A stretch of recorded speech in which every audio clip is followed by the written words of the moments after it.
cukai corporate kita 24%, which is way higher berbanding dengan jiran sebelah 17%.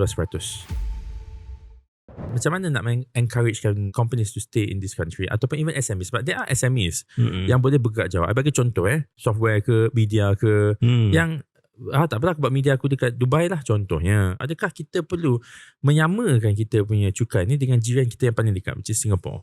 Singapore ni dia punya strategi lain. Dia bukan berlawan dengan Malaysia, dia lawan dengan Hong Kong.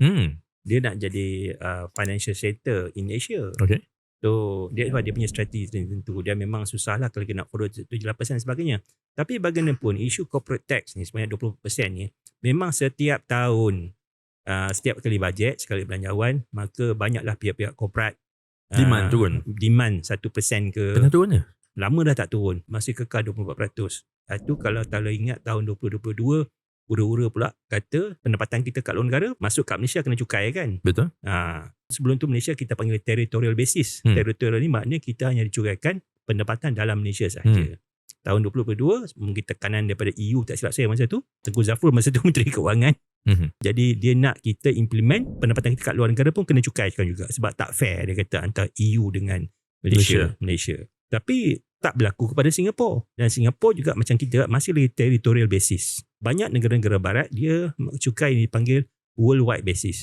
Contohnya orang Amerika, di mana dia berpendapatan pun dia kena bayar cukai di Amerika. Kepada Amerika lah.